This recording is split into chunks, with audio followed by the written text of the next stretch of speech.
Right, everyone. So we are on record starting a new chapter, which is arithmetic progression.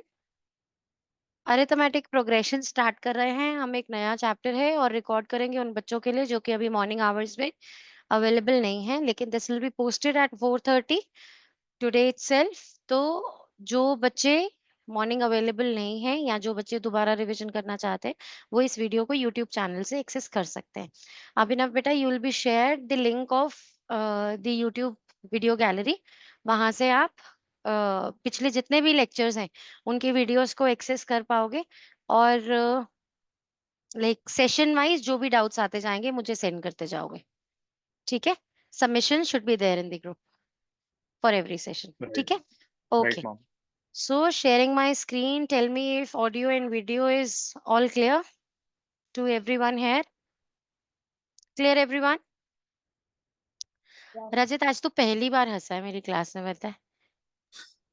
तुझे एक neighbour चाहिए था हंसने के लिए तो मुझे पहले बता देता। फर्स्ट टाइम मतलब कितना टाइम हो गया तुझे मुझे ज्वाइन किए हुए? 1 वीक। और पहली बार स्माइल कर रहा है ना? कितनी खुशी होती है दोस्तों से मिलके, है ना? Good, very good. अभी अरिथमेटिक प्रोग्रेशन स्टार्ट कर रहे हैं, तो अगर मैं बेसिक लैंग्वेज में अरिथमेटिक प्रोग्रेशन को आपको समझाऊं तो that is adding a same thing to a predecessor every time या फिर to the preceding number every time. कोई भी एक नंबर है आपके पास, उसमें इफ यू आर एडिंग और subtracting the same thing again and again, that gives you an AP. जैसे हम ऐसे समझे, सिंपल से एक एग्जाम्पल से समझते हैं। If I have 1, I add 1 to it, that becomes 2. I add 1 to 2, that becomes 3. I again add 1 to 3, that becomes 4. So the counting itself is an AP, arithmetic progression. Whatever you can obtain from repeating the arithmetic operation, the same operation repeating again and again, that gives you 1 AP. Right, everyone, or not? Just keep it in mind that the common difference between the two terms, the consecutive terms, should be the same always. जैसे एक example के लिए हम यहाँ पर बात करते हैं,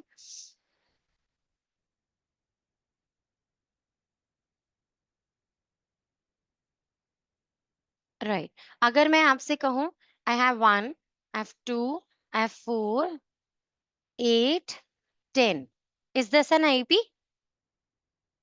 Is this an AP? No, this is not. Why? Because from the first term I added 1, increased it by 1 to get 2. In the next step, I added 2 to get 4. In the next step, I am adding 4. Next step, I am adding 2. So the common difference is not the same. The difference between the two consecutive terms, it's not the same always. That is why it is not an AP. Right, everyone, or not? Okay, can you people guess and tell me, is 1, 1, 1, 1 an AP? Is this an AP? Yes, ma'am. Explain, justify. Ma'am, we're adding 0 every time. Absolutely right. We are adding 0 every time. And 0 is also a number, no? So we are adding the same number every time.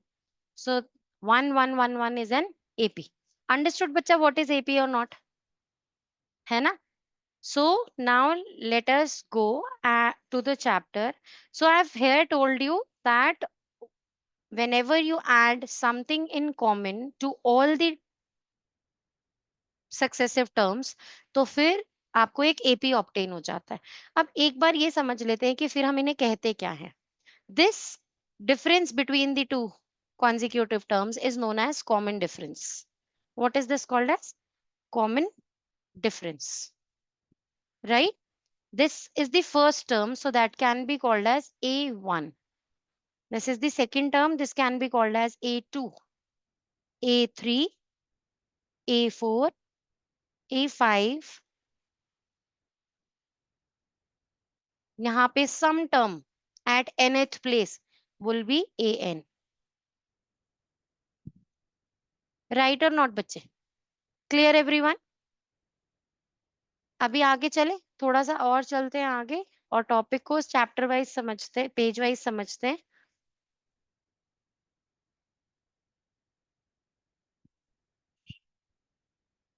Right, so these are all called the terms. ये जो numbers हैं 1.0, 1.5, 2.0, 2.5, they are terms, different terms.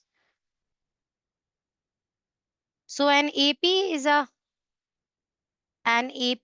list of numbers in which each term is obtained by adding a fixed number to the preceding term except the first term. So of course the first term is any number, and by adding the same number to each preceding term, that is how an AP is obtained. Common difference is the difference between the successive terms. So it can be positive, it can be negative, and it can be zero as well. Because of this rule only, 1, 1, 1 was a AP. Right, everyone?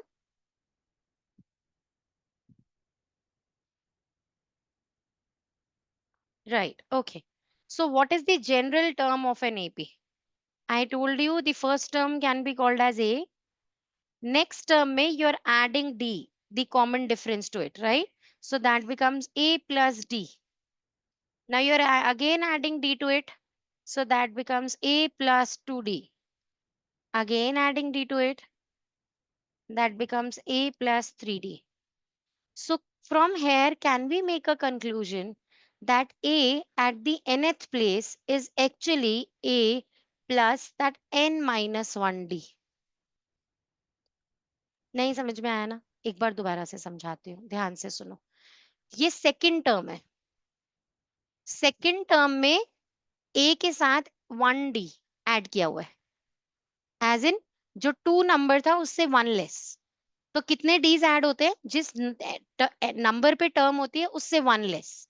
ऐसे ही this is the third term. Third term में 2 d's add किए हुए हैं, 1 less than 3. This is the fourth term. Fourth term में it's 1 less than 4. Number of D is always 1 less than N. Right or not, everyone? So AN can be represented as A plus N minus 1D. So if I ask you what is A18, what can you tell me about that? A18? A plus 17D. Absolutely, A plus 17D. What is A30? A plus? A plus? 29D. A plus 29D. Right, everyone? Clear है?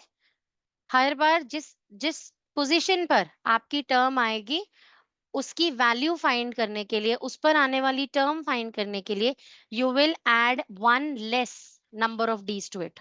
Clear or not, everyone? Clear? No? Okay. So now we know the general form of an AP is A plus D, A plus 2D, A plus 3D. And to find out AN, we can add N minus 1D to A. Clear no, everyone? Concept done? चलें अभी आगे. Okay. Moving forward. I think this is it with the concept. Now we need to start with the exercises. Okay, बच्चे. Now listen carefully. One thing very carefully here.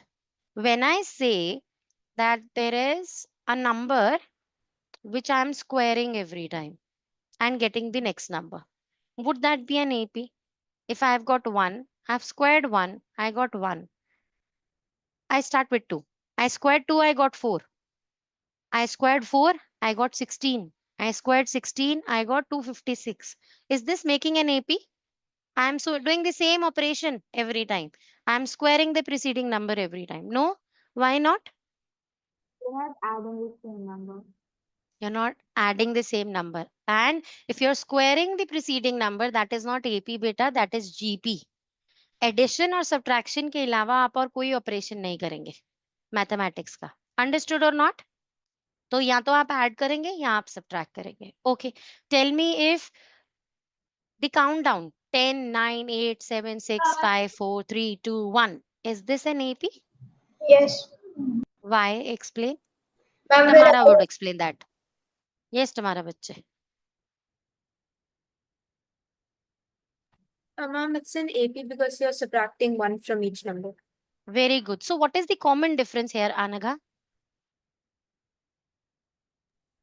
ma'am, we're either adding or subtracting a number from the number we already have. What is the common difference D? Common difference D. Common difference D is that number that you're adding or subtracting every time.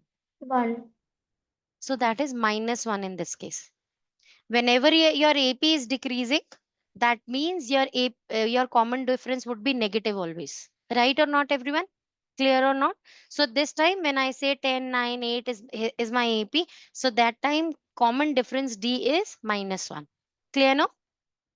Okay. Now we need to find out from here in question 1 that whether the given situations are giving us an AP or not, and we need to justify that then. So they're saying the taxi fare after each kilometer when the fare is 15 rupee for the first kilometer and 8 for additional kilometers, is this making an AP? So that means let's say I have traveled for 5 kilometers. For the first kilometer I am paying rupee 15, right? For the next I am adding 8 more. For 5 kilometers I have traveled, for the first I have paid 15 rupee. For next 1 kilometer I'll pay 8 extra. For next 8 more, next 8 more and 8 more. Would this give an AP if I go success in an order? So this one plus 8. So 8 plus 15 is 23. 23 rupee I am paying collectively for if I have traveled 2 kilometers. For if I have traveled 3 kilometers, I'll pay 8 more to it. So 23 plus 8 would be 31, right? For next 1 kilometer, 31 plus 8. What is that then? 39. Enough. 39 plus 8 would be 47. So every time if I have traveled for 15 kilometers, first ke liye I have paid 15, then 23 was the total, then 31, then 39, then 47. So is this making an AP or not? Rajat saying yes very loudly. Where are your responses, everyone? Yes, ma'am. Nod your heads in yes or no. If you want to stay away from the world that is alluring you in your minds, keep responding. Stay connected here. हाँ बोलो, नहीं बोलो, mic off है तब भी मुंह से बोलो हाँ या नहीं, क्योंकि जितना मुझे रिस्पॉन्ड करोगे उस फिजिकल उस इमेजिनरी वर्ल्ड को उतना ही अवॉइड करोगे. ठीक है, this is very common with all the adolescents. आपको अगर अपने आप को डिस्ट्रैक्शन से दूर रखना है तो स्टे कनेक्टेड विद अस. ठीक है, तो ऐसा ऐसा आना चाहिए. संजना क्या बात है आज? Why is your camera not on?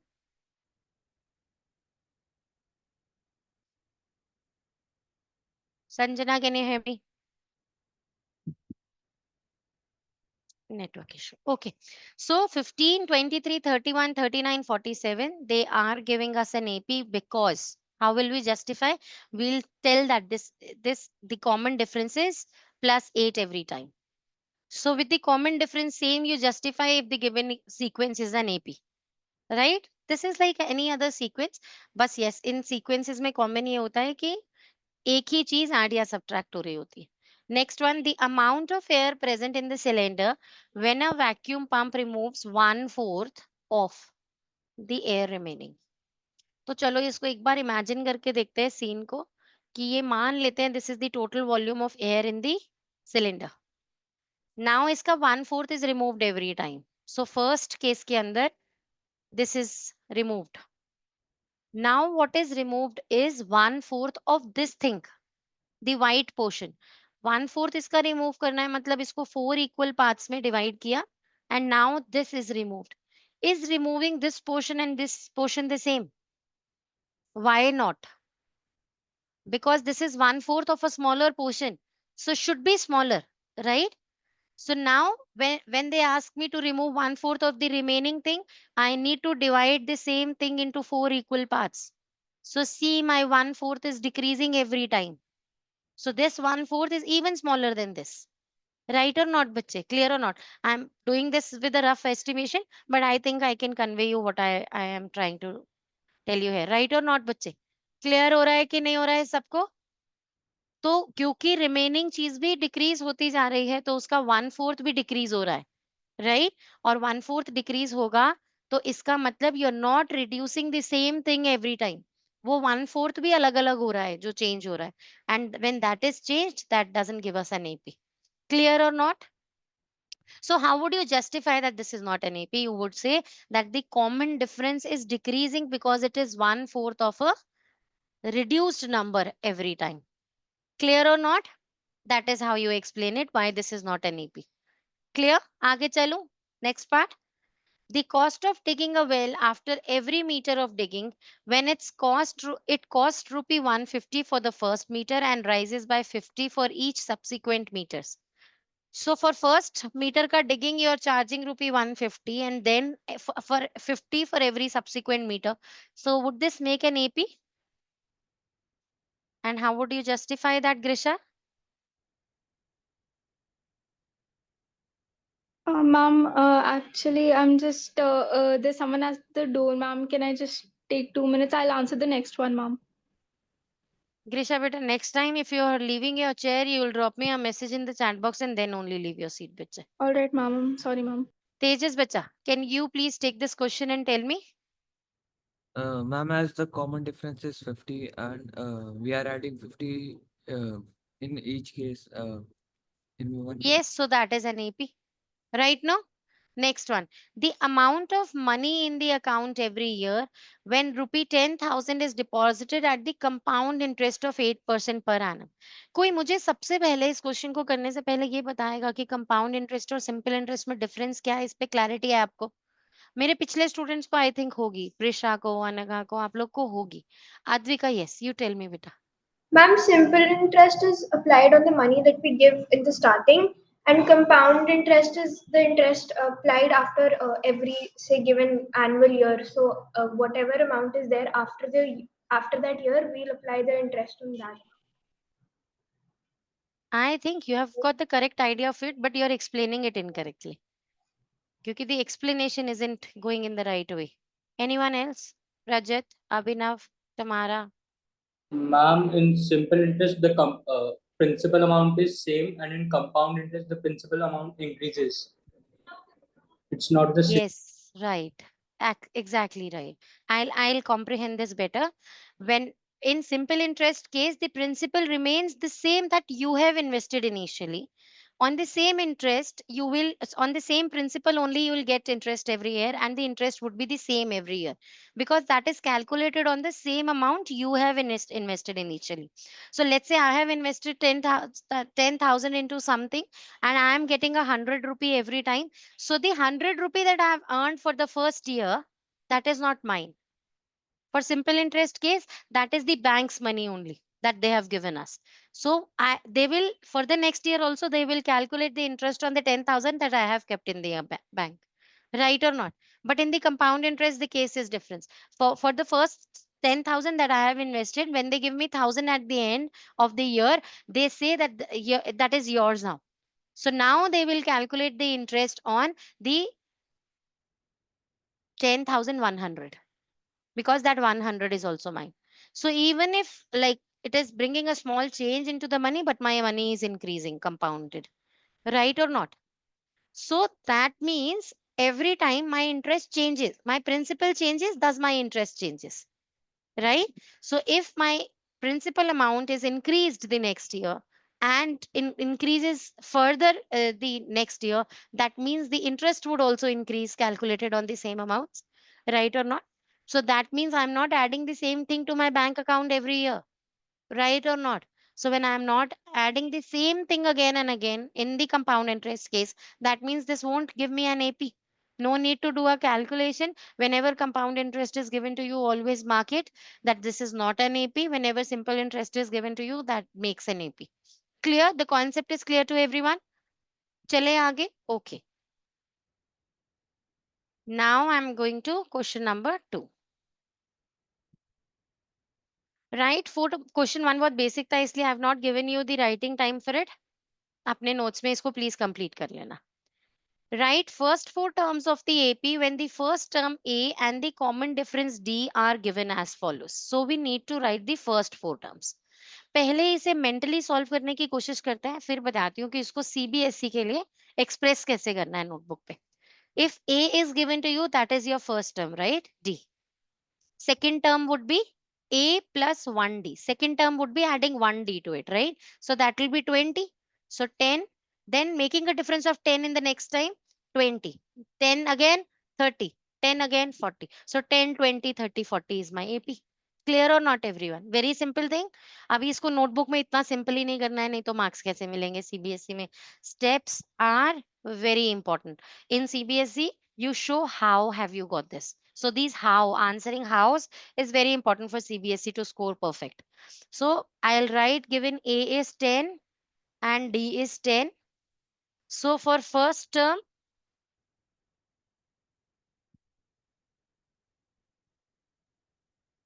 A is 10. Second term, A plus D is 10 plus 10, 20. Third term, I know third term how to calculate A plus 2D, right? So that is 20 plus 10, 30. Fourth term, A plus 3D, 30 plus 10. So which is 40. आप चाहो तो इस calculation को ऐसे भी show कर सकते हो। रुको, देखो दिखाती हूँ।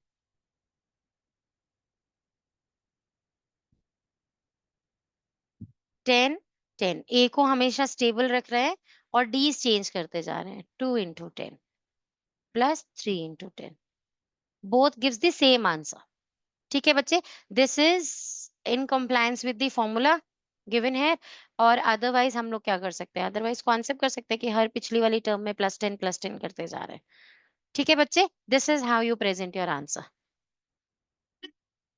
सो very easy one. Fourth part करें, second and third and fifth I think you will be able to do your on your own, या और कोई पार्ट मुश्किल लग रहा है तो वो बताओ। जल्दी से चूज दी पार्ट्स, कौन कौन से मैं करवाऊं, कौन से अपने आप करोगे।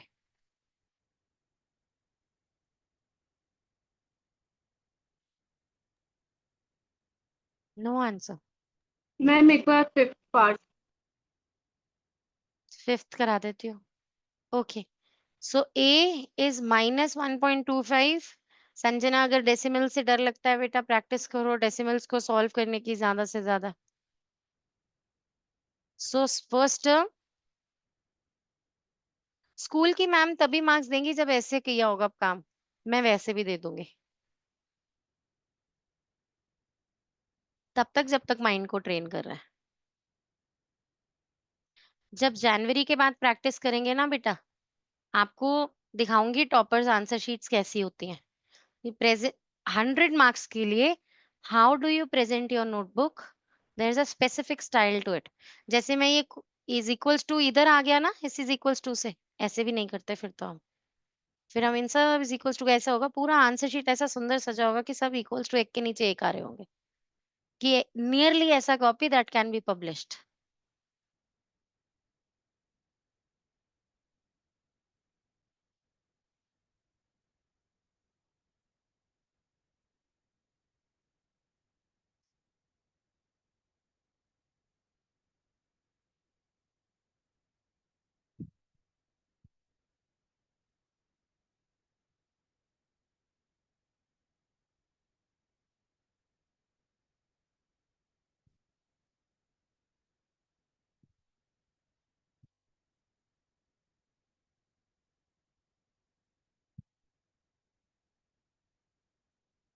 संजना, ये बात क्लियर है बच्चे कि दोनों नेगेटिव्स होते हैं या दोनों पॉजिटिव्स होते हैं, एडिशन होता है। और अगर दोनों नेगेटिव्स हो तो आंसर भी नेगेटिव होता है, दोनों पॉजिटिव्स हो तो आंसर भी पॉजिटिव होता है। ठीक है, यस मैम।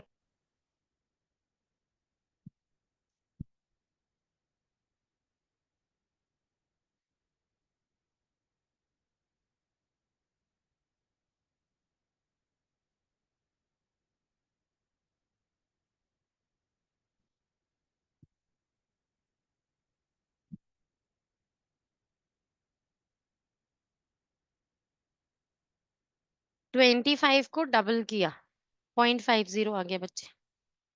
अगर ऐसे समझ नहीं आता तो नंबर्स को इग्नोर करके समझो, 25 to tsar is 50।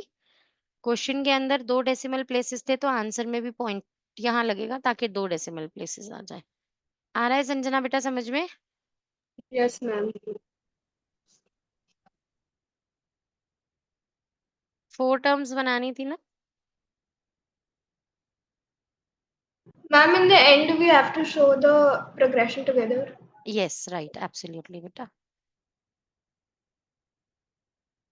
Concluding statement is a must every time.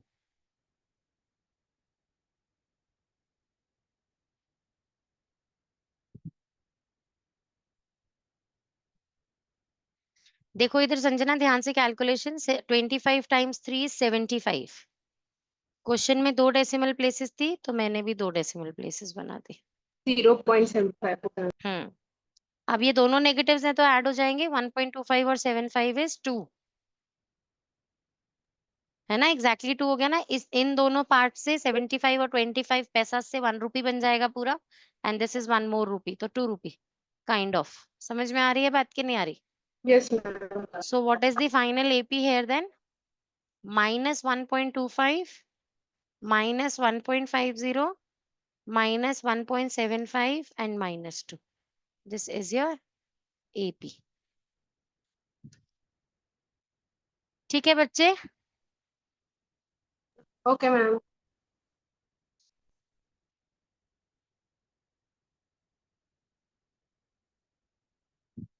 Done everyone? Clear कर दूं? आप बिना बच्चे रजिस्टर्स न्यू रजिस्टर्स बनेंगे क्योंकि ये रजिस्टर्स का काउंट रखना है आपको. ये स्टार्टिंग के रजिस्टर्स आपको ईयर एंड तक सेव रखने हैं. तो न्यू ma'am. रजिस्टर्स का सेट बाय करो जिसके साइड में जो साइड का कॉलम होता है उसमें नंबर 1 2 3 4 रोमन्स में काउंट करो अपने रजिस्टर्स. अभी आप देखोगे कि पहली बात तो रजिस्टर्स बहुत जल्दी जल्दी भर जाते हैं. हम प्रैक्टिस इतना करते हैं तो उन रजिस्टर्स को सबको एक एक कबर्ड लगा दो. उन कबर्ड्स में संभाल के रखना है. ये प्रैक्टिस बाद में मोटिवेट भी करेगी और हेल्प भी करेगी डाउट्स के टाइम पे. ठीक है. Okay, ma'am. चले अभी नेक्स्ट करें बच्चे. क्वेश्चन नंबर 3 कर लोगे ना सब. क्वेश्चन नंबर 2 अपने आप complete. Now in question number 3 they are asking for the following APs write the first term and the common difference. So first term is so easy है ना. First term is this. So from the given AP A is 3. First term is 3. For D what will we find? एक minute बच्चे.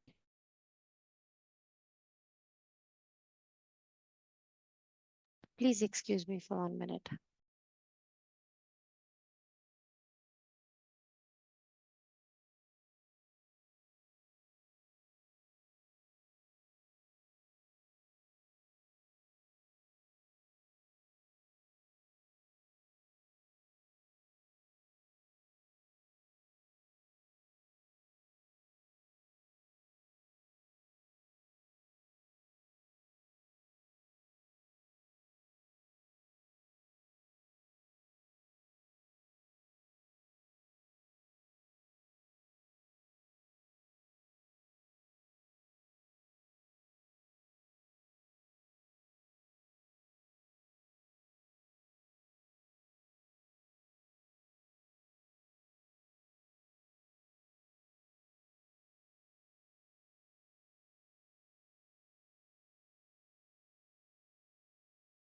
Okay, I'm so sorry, bacha.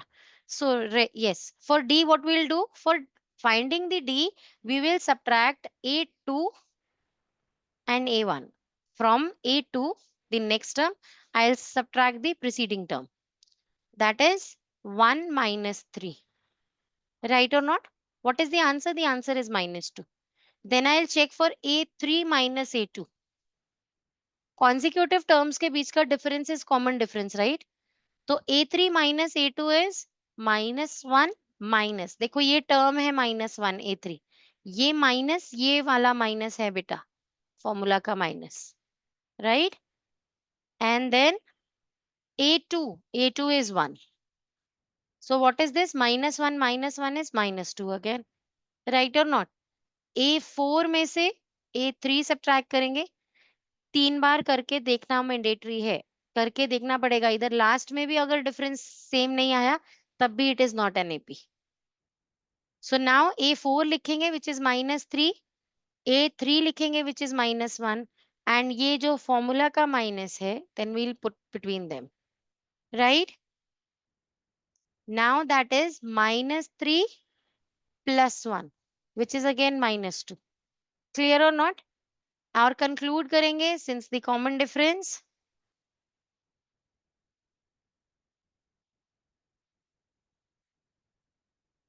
Common difference D is the same. Thus, this is an AP. Oh, I forgot.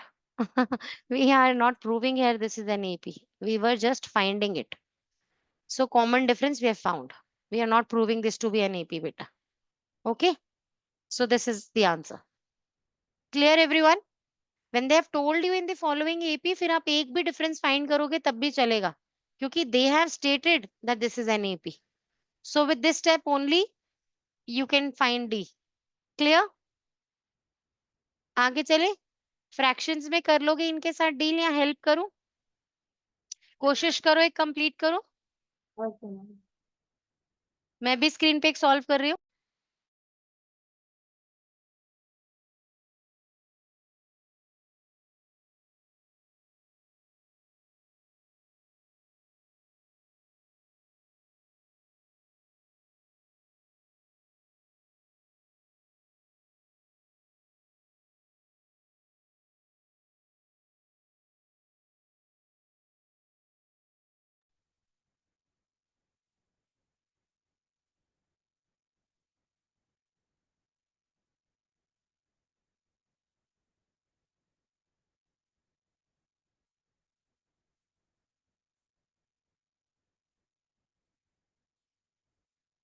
I'll be off chair for 1 minute, बच्चे. Please continue with this question.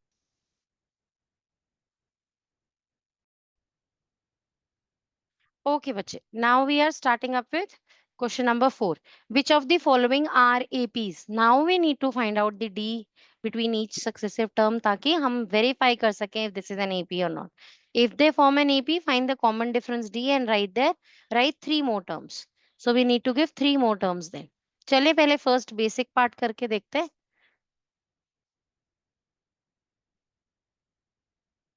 For an AP, A जो है वो 2 given है. For D, what we'll do? We'll subtract A2, A and A1 and I'll check 4 minus 2 is 2. For A3 minus A2 is 8 minus 4, that is 4. A4 minus A3 is 8. So the difference is not the same.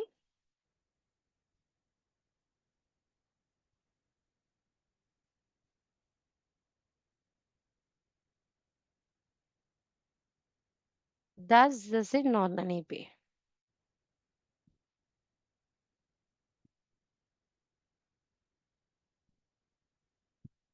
ठीक है बच्चे? Clear? कोई doubt किसी को? Simple था एकदम. Yeah. और कौन सा पार्ट करके देखे बताओ. बताओ कौन सा पार्ट मुश्किल लग रहा है. हम कोई भी नहीं. कोई भी नहीं, सब कर लोगे? पक्का? Yeah. करो, स्टार्ट करो जल्दी से. एक बार मैं देख लूं आगे और क्या क्वेश्चंस हैं. यही सेम ही है. किसी क्वेश्चन में डेफिनेटली हेल्प नहीं चाहिए.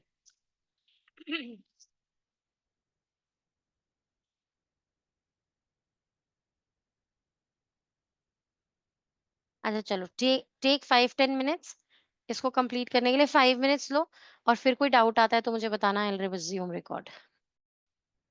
No, ma'am, it's very easy. All the parts. कौन से पार्ट तक सॉल्व कर लिया? Ma'am, 11. Good then. तो बाकी पार्ट्स होमवर्क में कंप्लीट करो. ओके तो आज हमारे इस बैच की टोटल 15 सीट्स फुल हो गई हैं. So the batch is closed. अब यही जो बैच है हम मार्च तक कंटिन्यूड रखेंगे. कोई भी बच्चा ऐसे नहीं सोचना कि नवंबर में कोर्स कंप्लीट हो रहा है, दिसंबर में हो रहा है या जनवरी में हो रहा है. एग्जाम से पहले भी 5 बजे भी पढ़ाई करनी है और साथ ही में करते हैं. अभी आप लोग देखोगे जनवरी में तो हम सुबह 5 बजे उठाते हैं सब बच्चों को और क्लास होती है. फिर 10 o'clock फिर आ जाते हैं, फिर 12 noon फिर आ जाते हैं. फिर 4:30 फिर आ जाते हैं। छोटे-छोटे कैसे गैप्स पे वापस पढ़ने बैठ रहे होते हैं। 40 सैंपल पेपर्स का रिकॉर्ड बनाया है लास्ट बैच ने। अभी तक का 30 था। हर बैच 30 सैंपल पेपर्स ज़रूर सॉल्व करता था। लास्ट बैच ने उसे और बार हाई कर दिया विथ 40 सैंपल पेपर्स। पेपर्स अभी और भी हैं। रिसोर्सेज़ बहुत ज़्यादा है मेरे पास। तो आप लोगों पर है आप कितने पेपर सॉल्व करते हो। लास्ट एग्ज़ाम से 2 दिन पहले की एक प्रैक्टिस होती है जहाँ पर हम टॉपर्स आंसर शीट्स को रेप्लिकेट करना सीखते हैं कि वो 99 से 100 तक का सफ़र तय कैसे करना है, व्हिच इज़ वेरी टफ। तो बच्चे 99 पे ही रह जाते हैं नहीं तो। तो उसे कवर अप करने के लिए टॉपर्स आंसर शीट कैसे करनी है वो भी लास्ट डेज़ पे प्रैक्टिस करेंगे। तो अब ये बैच मार्च तक चलेगा and as I told you last time also, last class में आल्सो कि अगर मैथ्स और साइंस में अच्छा स्कोर करना है तो सिर्फ मैथ्स और साइंस पढ़ने से नहीं बात बनेगी। हैं? ये क्या कह रहे हो आप? मैथ्स और साइंस में स्कोर करना है तो सिर्फ मैथ्स और साइंस नहीं पढ़ना है, तो क्या पढ़ना है? एसएसटी पढ़नी है रोज़। क्योंकि अगर एसएसटी रोज़ नहीं पढ़ोगे तो मैथ्स के पेपर में, साइंस के पेपर में पैनिक अटैक आएगा एसएसटी की वजह से। जब 25 चैप्टर्स में इतना लंबा-लंबा कंटेंट याद करने का है, जब वो दिखेगा अभी तक नहीं हो रखा, तो मैथ्स की ट्यूशन भी छोड़ दोगे, साइंस की ट्यूशन भी छोड़ दोगे और पैनिक अटैक्स आने लग जाएँगे, स्वेटिंग होने लग जाएगी, मम्मी कहेगी बच्चा बहुत प्रेशर में है, प्रेशर कम कर दो। और अगर रोज़ 40 मिनट्स एसएसटी पढ़ रहे हो, तो एग्रीगेट भी 90% से ऊपर जाएगा, आई बेट, आई प्रॉमिस। और पैनिक अटैक भी नहीं आएगा पेपर से पहले। इंग्लिश के लिए मैंने लास्ट टाइम भी ये टिप दिया था, अभिनव आपके लिए दोबारा बता रही हूँ बैच में। जो चैप्टर्स कवर होते जा रहे हैं क्लास में, उनके अभी से ही एक समरी बनाओ, बहुत सुंदर सा एक अलग सा रजिस्टर लगाओ इंग्लिश के लिए जो लास्ट तक भी चलेगा। चैप्टर समरी बनाओ जैसे मैम बता रही हैं वही एक्सक्लूसिव बहुत अच्छे फाइन वर्ड्स यूज़ करके और कैरेक्टर स्केचेस बनाओ। हर चैप्टर को पैक करके अभी से रखते जाओ। अब जब एग्ज़ाम्स आएँगे एवरी 3 मंथ्स जब आपको उसे खोलना है, आपको बुक ओपन करके ज़रूरत नहीं है खोलने की। सिर्फ 25 मार्क्स का 25 चैप्टर्स हैं इंग्लिश में। पैनिक अटैक अपने आप आ जाता है कि इस 25 मार्क्स को गेन करें कि छोड़ दें। तो ग्रामर पे फ़ोकस स्कूल टीचर करवा लेगी, आपको फ़ोकस करना है चैप्टर्स पे। 25 चैप्टर्स सबके कैरेक्टर स्केच अभी से बनाने शुरू करो। ठीक है? और फिर उन्हें एग्ज़ाम से पहले सिर्फ हर प्री बोर्ड से पहले एक बार पढ़ना है। नवंबर से आप लोगों को स्कूल खींचना शुरू कर देगा प्री बोर्ड्स के लिए, तो हर बार सिर्फ उनको एक बार रीड करना है। सारे 25 चैप्टर्स के समरी और कैरेक्टर स्केच पढ़ने में कितना आवर्स लगते हैं? 3 आवर्स। 3 घंटे का काम है सिर्फ। तो इंग्लिश का पेपर तो बर्डन देगा ही नहीं कभी। उस दिन भी ट्यूशन पढ़ने आओगे। और एसएसटी का पेपर बर्डन कब नहीं देगा? जब रोज़ 40 मिनट्स एसएसटी याद की है तो। आज से सोच लो संडे हो या मंडे एसएसटी ज़रूर पढ़नी है। एक तो यूपीएससी कैंडिडेट बनने के क्लोज़ हो जाओगे, फर्स्ट फैक्ट। और अगर अगर you are aspiring to be one. Second चीज़, एसएसटी ईज़ी लगने लग जाएगी और मेरे सब्जेक्ट खराब नहीं करोगे और एग्रीगेट अपने आप आ जाएगा अच्छा। मेरे सारे स्टूडेंट्स का ऑब्जर्व करो स्टेटस पे जो लगे हैं सबके, सबके एग्रीगेट 90 प्लस बन रहे हैं mostly. Out of a batch of 15 का ही बैच था लास्ट ईयर। इस बार एक और बैच बन रहा है, इवनिंग बैच ओपन हो रहा है। तो लास्ट ईयर का जो बैच था 15 बच्चे थे जिसमें से 12 अचीवर्स हैं। 3 बच्चे हैं सिर्फ। एक बच्चा जो एक एडिक्शन में बढ़ गया लास्ट मिनट्स पे, उसकी वजह से खराब हुआ। एक बच्चा पैनिक अटैक आ गया स्कूल में, मैथ्स के एग्ज़ाम से पहले 2 रात सोया नहीं, इसलिए रिज़ल्ट खराब कर दिया। और एक बच्चे ने मुझे अभी तक रिज़ल्ट शेयर नहीं किया है। तो मेरे 3 बच्चे सिर्फ अचीवर्स में नहीं अभी तक आए हैं, बाकी 12 आउट ऑफ 15 अचीवर्स में हैं बेटा। तो आप समझ सकते हो कि अगर आप सिस्टमैटिकली 365 डेज़ अपने कोर्स को सिस्टमैटिकली अलाइन कर दोगे, तो रिज़ल्ट्स बहुत अच्छे डेफ़िनेटली आते हैं। और मेरी सपोर्ट आपके साथ किसी एक पर्टिकुलर सब्जेक्ट के लिए नहीं है। मैं ही आपको ऐसा मटेरियल दे दूँगी एसएसटी के लिए भी, इंग्लिश के लिए भी। सोर्सेज़ बता दूँगी कहाँ से पढ़ाई करनी है, कहाँ से एमसीक्यूज़ प्रिपेयर करने हैं, एमसीक्यूज़ कहाँ से मैम स्कूल मैम पिक करके दे रही है, वो सब रिसोर्सेज़ बता देंगे आपको। लेकिन टाइम के साथ धीरे-धीरे। बट प्रॉमिस योरसेल्फ कि डेली 40 मिनट्स से 30 मिनट्स एसएसटी ज़रूर पढ़ोगे। इंग्लिश के चैप्टर के नोट्स अभी से बनाने शुरू करोगे। अपने आप 90% एग्रीगेट आज ही से लिख लो, आ रहा है आराम से। ठीक है? चलिए अभी आज के लिए वाइंड अप कर रहे हैं बच्चे। ये सबमिशन पीडीएफ फॉर्म में सबमिट होगा। अभिनव आपके नंबर्स अभी ग्रुप में ऐड कर दूंगी और बाकी सब बच्चे पीडीएफ सबमिट करेंगे तो उसका पैटर्न देखना कि उसे कैसे रीनेम किया गया है फाइल को, वैसे रीनेम करके ही अपना सबमिशन ग्रुप में छोड़ना। ठीक है, there is a different team who checks your work. अगर उनकी चेकिंग में कभी ऐसा लगता है कोई फ्लॉ है तो आप मुझे टैग करके ग्रुप के अंदर अपना मैसेज ड्रॉप कर सकते हो। I will see to it then अगर कोई प्रॉब्लम है तो। ठीक है, चलें एवरीवन, आज के लिए बाय बाय बच्चा लोग, 4:30 मिलते हैं। Bye. Good